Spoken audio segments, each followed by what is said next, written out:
अमीर बनना कोई मुश्किल काम नहीं है। हजारों तरीके अमीर बनने के लिए हैं, हजारों किताबें अमीर बनने के लिए लिखी जा चुकी हैं, लेकिन मेरे अनुभव के हिसाब से कुछ प्रिंसिपल का अनुसरण करके कोई भी अमीर बन सकता है। आइए आज बात करते हैं कि धन को कैसे कमाया जाए और कमाए हुए धन को कैसे सेव करके रखा जाए, कैसे उसको बढ़ाया जाए, कैसे इसको बचाया जाए और कैसे इसको सत्मार्ग पर लगाया जाए। विषय यह है। अमीर बनना एक अलग विषय है, अमीर बनकर अमीर को बनाए रखना एक अलग विषय है, और अमीरी जब बन जाए तो उसको संभाल के रखना, उसको बचाना एक अलग विषय है। सभी विषयों पर आज बात करेंगे, एक ही वीडियो में एक ही साथ बात करने वाले हैं।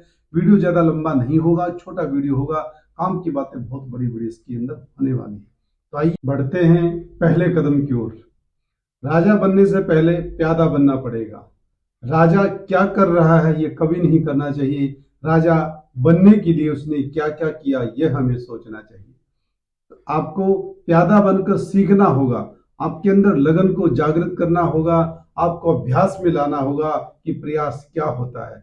ज्यादा परिश्रम करोगे, ज्यादा प्रयास करोगे तो राजा बन सकते हो, क्योंकि राजा बनने से पहले बहुत से धार्मिक कार्य करने होते हैं, अपने अंदर दया लेके आनी होती है, क्योंकि दया धर्म का मूल है। दया जिसके अंदर होगी वो धर्म का अनुसरण करेगा, और जो धर्म का अनुसरण करेगा वो राजा बनेगा। जो राजा बनेगा वो नीतियां तय करेगा, अच्छी होगी या बुरी होगी। जो नीतियां तय करेगा वो या तो स्वर्ग में जाएगा या फिर वो नरक में जाएगा। दूसरा कदम यह है कि कभी भी किसी से शॉर्टकट सलाह नहीं लेनी है। कोई आपको कहे कि शॉर्टकट ढंग से आप कार्य कीजिए, बहुत पैसा कमाओगे, तो उनकी बातों में नहीं आना है। सदैव ईमानदारी पर विश्वास करें, अपनी मेहनत पर विश्वास करें और अपने काम को प्राथमिकता दें। समय आने पर आपकी जीत होगी और आप धनवान बन जाएंगे। तीसरा कदम यह है कि कभी भी अपने काम पर अविश्वास नहीं रखना है, सदैव विश्वास रखना है। और कितना? 100% आपको विश्वास रखना है कि मेरा काम बढ़िया है, क्योंकि काम कोई भी छोटा बड़ा नहीं होता, अच्छा बुरा नहीं होता, सभी काम अच्छे होते हैं। काम बुरा तब बनता है जब उसमें अपना 100% हम नहीं देते हैं। काम बुरा तब बनता है जब हमको उसका ज्ञान नहीं होता है।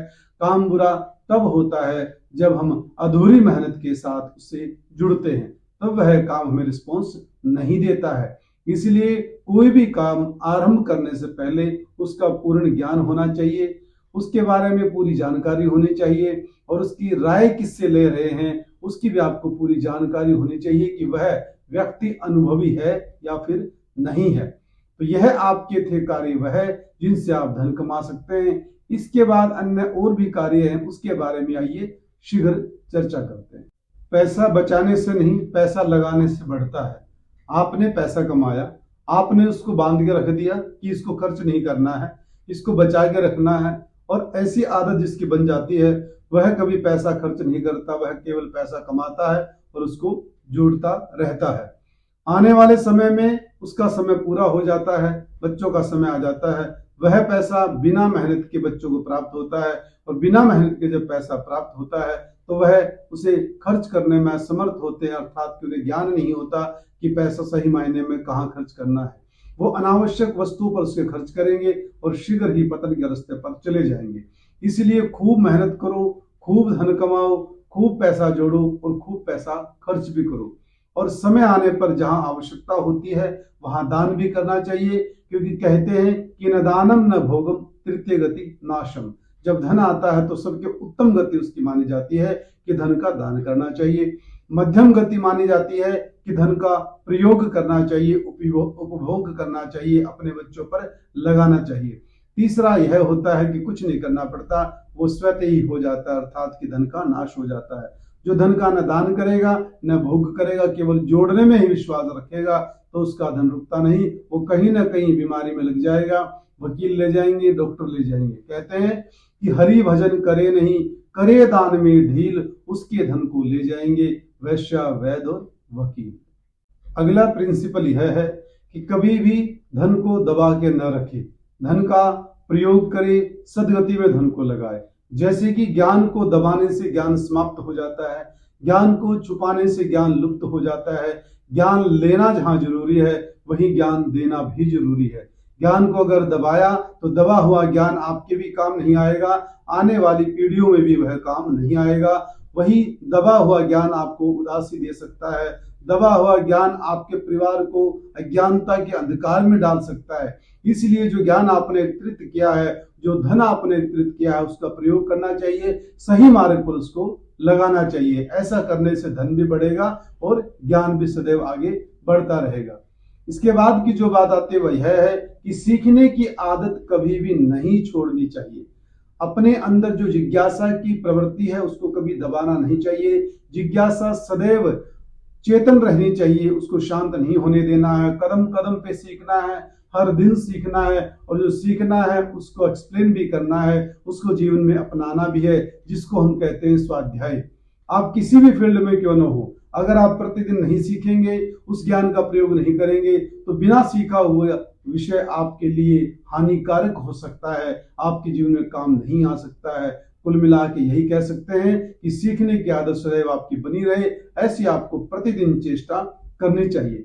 इसके साथ में आपको जो विशेष ध्यान रखना है, अच्छे बिजनेसमैन को, या आपके मन में कामना है कि मैं बहुत पैसा कमाऊं, तो आपके शब्दों का चयन अच्छा होना चाहिए। आप क्या बोल रहे हैं, क्या सुन रहे हैं, ये बड़ा महत्वपूर्ण होता है। आपको सुनने की भी आदत डालनी चाहिए, और समय आने पर अच्छा बोलने की भी आदत आपको डालनी चाहिए। बोलने वाला आपके सामने खड़ा है, अगर आप उसकी बात काटते हैं तो ये भी एक गलत हो जाएगा। जब वो बोल रहा है तो आपको सदैव उसकी मन लगा के बात सुननी चाहिए। कहते हैं कि विद्वान को भी सुनो और मूर्ख को भी सुनो। विद्वान को सुनोगे तो आपको यह पता लगेगा कि जीवन में क्या करना है, और मूर्ख को सुनोगे तो यह पता लगेगा कि आपको जीवन में क्या नहीं करना है। इसी से संबंधित एक छोटी सी कहानी है कि शब्दों का प्रयोग कैसे सही करने से हमारा जीवन सुधर सकता है, हमें लाभ प्राप्त हो सकता है। एक बार शहर की सड़कों के किनारे बैठकर कुछ भिखारी भीख मांगा करते थे। सभी अपने अपने तरीके से भीख मांगते थे, कोई ज्यादा और कोई कम। एक अंधा व्यक्ति बैठा था, तो उसने एक सूचना पट, एक बोर्ड पर साथ में लिखा हुआ था कि मैं अंधा हूं, मुझे कुछ मदद चाहिए और आप मुझे धन दे दीजिए। उसने इतना लिखा था, लेकिन उसके पास ज्यादा पैसे नहीं थे, लोग उसको कम दे रहे थे। एक महिला वहां से गुजरी, उसने देखा कि क्या लिखा हुआ है और इसके कटोरे में पैसा भी नहीं है, तो वो चुपके से वहां गई, अपने बैग से मारकर निकाला और उसने लिख दिया वहां पे कि आज का दिन बहुत सुंदर है, लेकिन मैं देखने में असमर्थ हूं, देख नहीं सकता हूं। जब उसने यह लिखा और वो रख के चली गई, और कुछ समय के बाद आई तो उसके पास भीख का बहुत सा धन इकट्ठा हो गया था। उसी व्यक्ति से जाके मिलती है, वो उससे बात करती है, तो वो पहचान जाता है, क्योंकि जब वो उसके पास गई तो उसने उसके पैरों को स्पर्श किया था। पुनः उसके पास गई तो उसने पुनः पैरों को स्पर्श किया। उसने पूछा कि आपने ऐसा क्या किया था कि आपके आने के बाद बहुत सा धन इकट्ठा हो गया। उसने कहा कि मैंने सिर्फ आपके विचारों में संशोधन किया था, आपने जो लिखा था उसको थोड़ा सही ढंग से लिखा था, वही लिखा हुआ आपके काम आ गया और आपके पास धन इकट्ठा हो गया। इसलिए कहते हैं कि आप बोलने के लिए किन शब्दों का प्रयोग कर रहे हैं, वह शब्द आपके अच्छे होने चाहिए, लाभदायक होने चाहिए और सामने वाले को भी भाने चाहिए। ऐसे शब्दों का प्रयोग करना चाहिए। इसके बाद जो प्रिंसिपल हमारा आता है वह यह है कि विचार हमारे शुद्ध होने चाहिए, पवित्र होने चाहिए।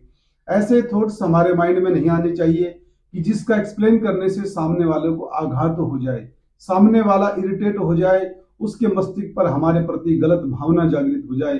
तो ऐसे विचारों का हमें सदैव त्याग करना चाहिए और शुद्ध विचारों का हमें सदैव अनुसरण करना चाहिए, उनका संग्रह करना चाहिए।